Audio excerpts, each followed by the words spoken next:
Olá pessoal, vamos prosseguir então com a nossa lista de exercícios de revisão de eletrodinâmica. Nós vamos começar então pelo exercício 3, que é do Enem 2013. Ele diz: o chuveiro elétrico é um dispositivo capaz de transformar energia elétrica em energia térmica, isso a gente viu, o que possibilita a elevação da temperatura da água. Ok.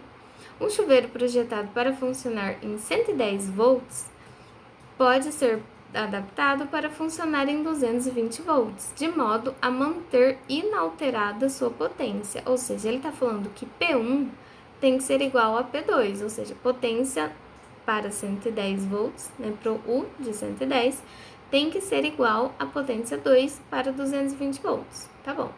Uma das maneiras de fazer essa adaptação é trocar a resistência do chuveiro por outra de mesmo material e aqui nos dá as opções. Ok, né? Eu anotei aqui pra gente, então, os dados que o exercício nos deu. Ele falou que, então, a tensão 1 é 110 volts, tensão 2, 220 volts. A potência em 1, ele não nos fala o valor, mas ela tem que ser igual nos dois, né? Então, nós temos aqui que P1 igual a P2, certo? E ele fala que um jeito de manter a potência igual, mesmo a tensão sendo diferente, é mudando a resistência. E pergunta aqui que a gente tem que fazer com essa segunda resistência, né? O que a gente tem que trocar para que ela seja, para que a potência seja equivalente. Então, gente, nós vamos trabalhar aqui com potência, tensão e resistência. De todas as fórmulas, né, que nós vimos, qual fórmula que nós vamos usar esses três? Potência é igual a tensão ao quadrado sobre resistência. Melhor fórmula para nós trabalharmos isso, certo? Nós temos aqui, primeira coisa, que P1 tem que ser igual a P2, certo? Vamos substituir, então, os valores de P1 e P2 que a gente tem? A gente fica aqui, então, que o 1 ao quadrado sobre R1 tem que ser igual a o 2 ao quadrado sobre R2. Concordam? Porque, ó, P1 é igual a 1, tal, P2 igual a 2 sobre R2, tudo ao quadrado, tá bom? Então, esses valores de tensão nós temos. Vou substituir aqui do lado, então. Nós temos que 110 ao quadrado, né, volts, sobre R1 tem que ser igual a 220 ao quadrado R2, certo? 110 ao quadrado vai dar 12.100 e 220 ao quadrado vai dar 48.400, tá bom? Já vou colocar no final, então. No final, o que a gente tem? Multiplicando aqui, então, em cruz, nós ficamos aqui, simplificando bastante tudo já, né? Nós temos que 4R1 é igual a R2. Depois façam essa conta daqui até chegar aqui, só para confirmar, tá bom? Então, nós temos que 4R1 será igual a R2. O que significa isso daqui, gente? Isso que a gente tem que aprender a interpretar bastante, né? E eu vou escrever aqui. Então, ou seja, o R2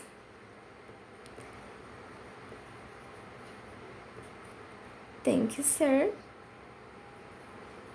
4 vezes maior que R1. Vou dar um exemplo com número só pra gente ter uma ideia, tá bom? Supondo que R1 vai valer, sei lá, 10 ohm. R2 quanto vai valer? 4 vezes 10, ou seja, 40, tá bom? Isso é um exemplo com número só pra gente não ficar com essa dúvida. E aí, as opções para a gente mudar esse valor de resistência do R2, ele nos fala em área da seção reta ou comprimento nas alternativas. Qual fórmula que nós usamos de resistência que tem isso? E ele ainda fala que é o mesmo material. Resistência vai ser igual a resistividade, que é o ρ, vezes o comprimento, dividido pela área da seção reta. A área da seção reta, gente, vocês lembram que imagina aqui, então, a gente tem um fio aqui. A área da seção reta, ela vai ser essa parte aqui, ó, né? Ou essa parte aqui. É como se a gente cortasse esse fio no meio e é a área. Então, muitas vezes, alguns exercícios, eles falam, então, dessa área da seção reta também como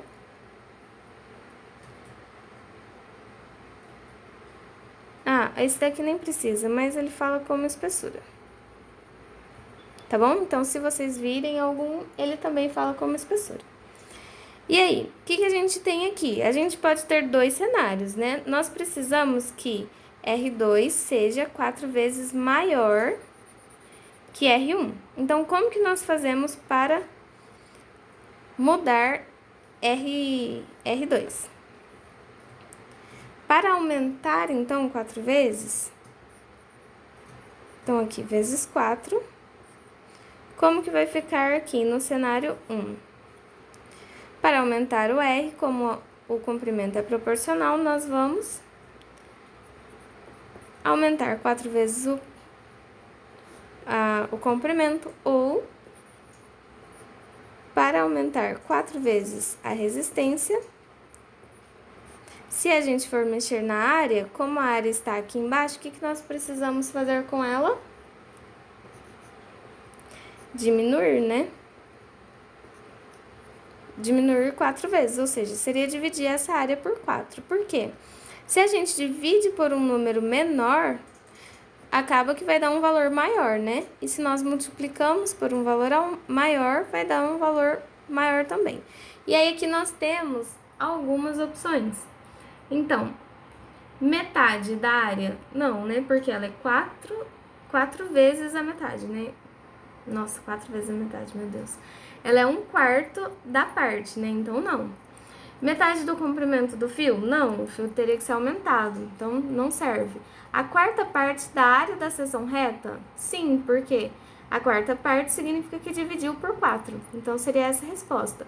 O quádruplo da área da seção reta? Não, porque a gente não tem que multiplicar por 4 a área, nós teríamos que dividir por 4. Ou o dobro do comprimento do fio? Também não, porque seria 4 vezes. Então, essa seria a quarta parte da área da seção reta do fio, letra C. Gente, já a questão 4, ela tem um texto, né, consideravelmente grande, como a maioria da parte das questões do Enem, e ela fala aqui no final que a imagem é uma simplificação do circuito formado por placas, em A e B, representam os pontos onde o circuito pode ser fechado por meio do toque. Então, quando ele encosta aqui na tela, o que ele pode fazer? Ele pode fechar esse circuito ou fechar esse. E se ele fechar esse daqui, aqui, o que nós temos? Um circuito aqui e aqui. Essa parte não, porque ela vai estar aberta, né? Da mesma forma, se abrir aqui e deixar fechado aqui, nós teríamos essa parte mais essa, tá bom? E aí, o que conta mesmo é essa pergunta no final, que ele fala: qual a resistência equivalente no circuito provocada por um toque que fecha o circuito no ponto A? Bom, gente, eu deixei representado aqui pra gente, né, o desenho igual tá no enunciado. Todas as resistências, essas 4 resistências aqui, elas vão ter 4 kΩ, tá bom? Se nós fecharmos essa chave aqui e deixarmos essa chave, nós vamos ter um circuito aqui e aqui. Eu vou desenhar ele aqui do lado para vocês verem, tá bom? Então, gente, o novo circuito ficaria assim. E aí, como que nós vamos calcular a resistência equivalente quando nós temos resistores mistos, né, em associações mistas? Nós temos aqui esses dois que estão em paralelo e esses dois aqui estão em série um com o outro. Primeiro, nós vamos calcular, então, aqui essa resistência equivalente, porque substituindo, então, esses dois por uma resistência equivalente só aqui, nós vamos ficar, então, com ele. Eu já vou desenhar para vocês aqui como que nós ficaremos. Então, gente, após nós fazermos a conta dessa resistência equivalente, nós vamos ficar assim, com ele bem mais simples, e depois é só nós fazermos a resistência equivalente aqui total desses dois resistores em série, tá bom?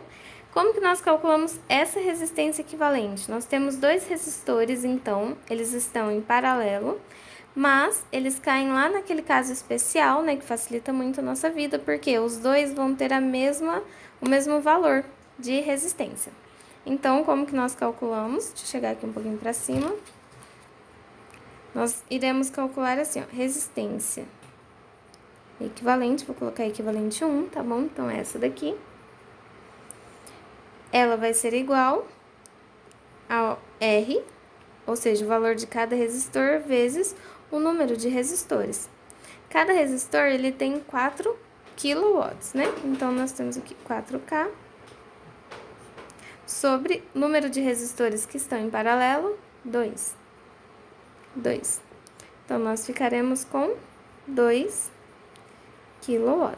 Então, essa resistência equivalente aqui, ela vai ter 2 kW, ok? E agora, para calcular essa resistência 2 equivalente, que aí ia nos dar, então, um circuito assim, olha, bem simples, né? Aqui, então, aqui nós temos a resistência equivalente 2. Como que nós calculamos para 2 resistores em série? Aí fica mais fácil ainda, né?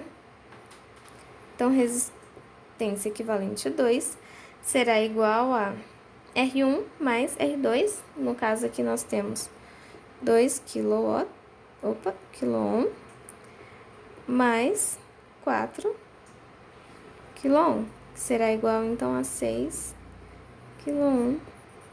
Resposta certa, 6 kΩ, ok?